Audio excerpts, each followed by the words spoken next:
Salam santun. Berapa hari lalu ya mungkin 2 atau 3 hari yang lalu saya lihat itu di TikTok ya. Jadi ada segerombolan anak sekolah itu ditanya kepanjangan dari sebuah singkatan institusi negara. Apa itu, DPR apa MPR ya? Anehnya kok nggak bisa jawab semua ya. Jadi nggak ada yang ngerti gitu loh. Ini semoga aja bukan apa ya, bukan sebuah rekayasa ya. Jadi memang real itu terjadi, ditanya gitu ya. Semoga aja gitu. Cuman kalau itu memang benar-benar apa terjadi adanya ya, jadi benar-benar nyata, anak sekolah ditanya MPR apa DPR itu nggak ngerti, siapa yang disalahkan? Orang tua, lingkungan, guru, sekolahan, atau program pendidikannya. Tuh. Kalau saya sih berpendapat program pendidikannya ya. Eman loh, anak-anak itu aset bangsa ini, aset negeri ini. Kalau dia apa namanya ya, kalau kita ngomong kualitasnya seperti itu, terus Indonesia itu ke depan seperti apa ya.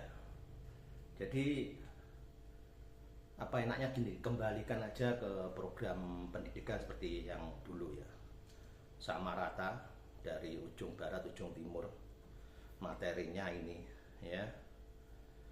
Terus untuk ujiannya akhir pendidikan kelas 3, kelas 6 ya, itu langsung dari pusat sama semua. Jadi nanti kalau ada tes perguruan tinggi atau tes dimanapun ya, mereka akan tahu soalnya ya seperti ini gitu ya. Nggak apa-apa pakai teknologi. Jadi seperti ketika saya kerja untuk apa ya, session training tuh tesnya juga pakai apa namanya teknologi, cuman dikasih waktu. Jadi 100 soal 45 menit. Begitu setelah 45 menit kita nggak submit, nggak kirim data, mengulang lagi, bisa ya. Jadi nanti anak sekolah kasih materi ya, misalkan materinya A sampai Z, sampai dari ujung timur ujung barat semua sama. Nah nanti soal ulangan harian, ulangan mingguan, ulangan bulanan terserah gurunya, yang penting materinya itu sama.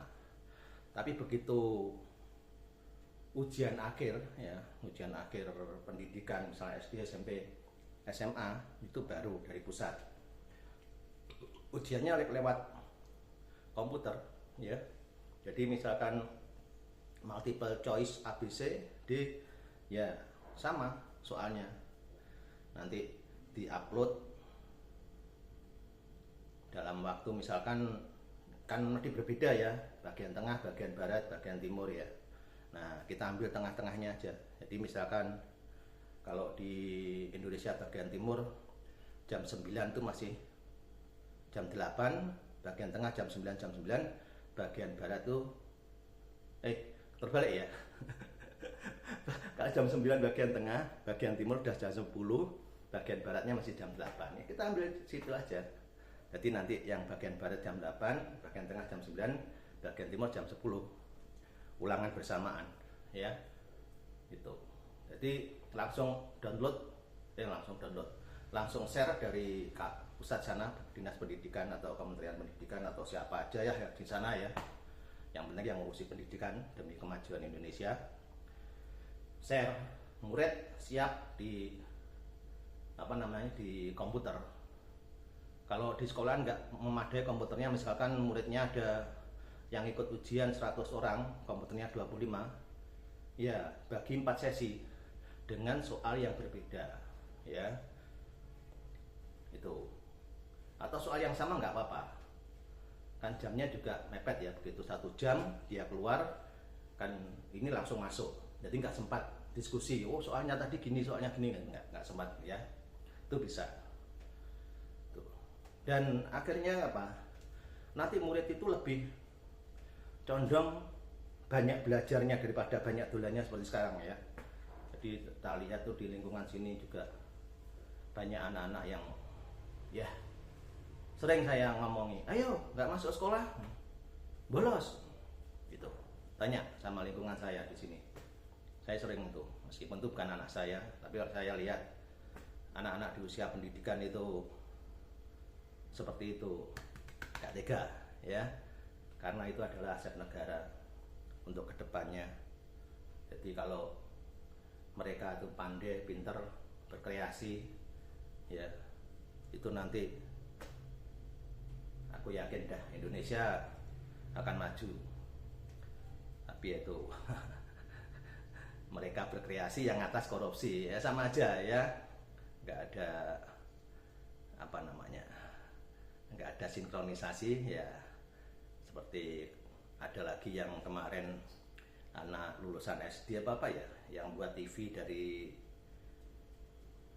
monitor-monitor bekas itu, terus dipaksakan untuk ditangkap. Nah itu harusnya jangan, kalau menurut saya ya, biarkan berkarya dulu ya, kan satu bulan paling dia jual berapa tuh. Nanti kalau dia sudah berproduksi besar, misalkan satu bulan bisa mengeluarkan sekitar 50 sampai 100, nah baru kita dekati, ayo izin. Syukur-syukur kalau pemerintah membimbing loh ya, itu bagus itu kan apa namanya, sebuah karunia ilahi pada umatnya ya, yang pendidikannya minim tapi bisa berkontribusi kepada masyarakat yang mau beli TV baru aja kesulitan ya. Jadi harus dibimbing harusnya. Kalau saya jadi menterinya kalau saya jadi menteri ya, kalau saya jadi pejabat atau jadi apa ya, itu akan saya bimbing.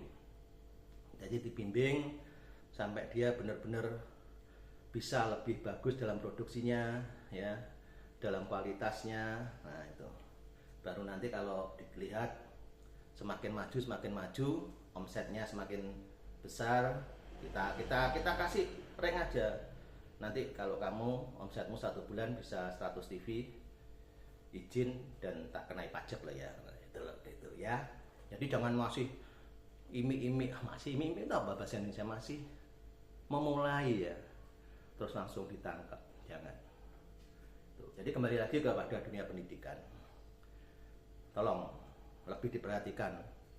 Jadi misalkan ada di media sosial seperti itu, entah bagaimana yang berkecimpung di dunia pendidikan Indonesia ini harus lebih jeli dan lebih kreatif. Bagaimana supaya aset bangsa anak-anak muda ini bisa lebih giat belajar ya, nggak dolan, nggak tawuran gitu.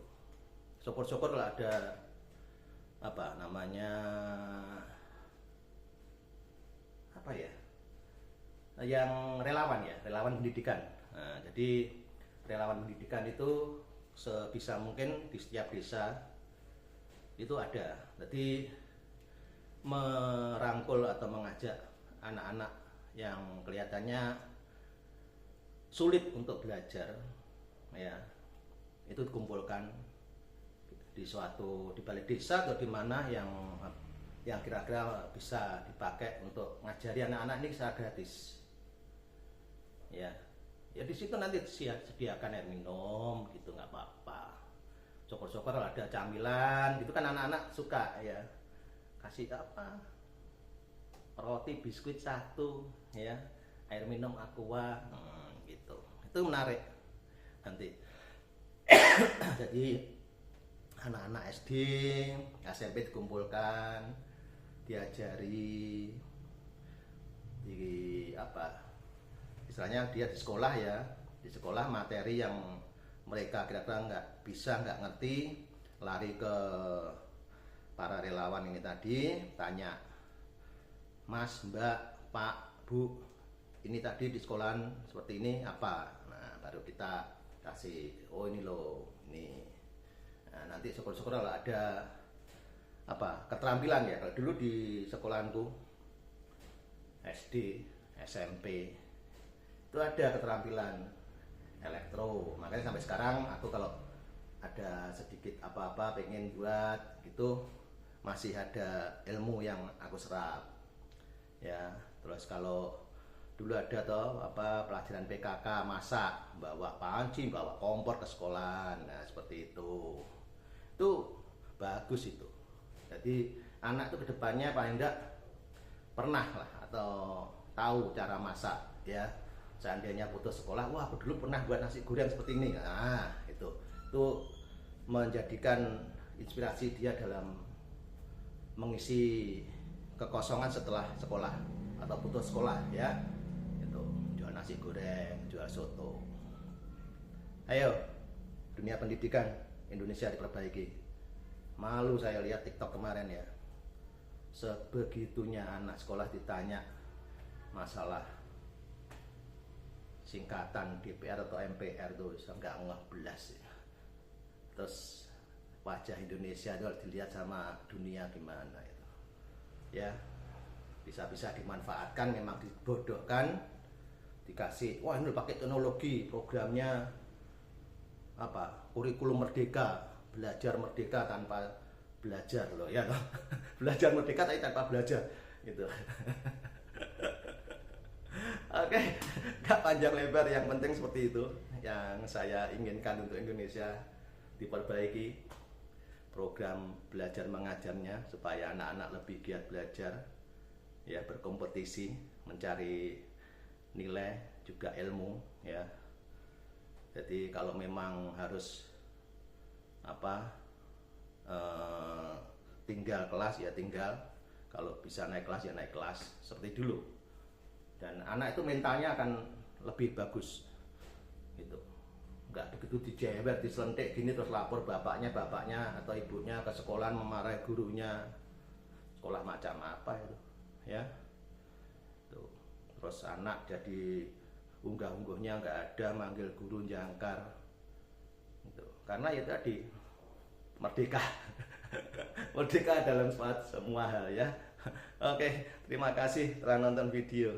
Salam santun, salam sehat perlu jos.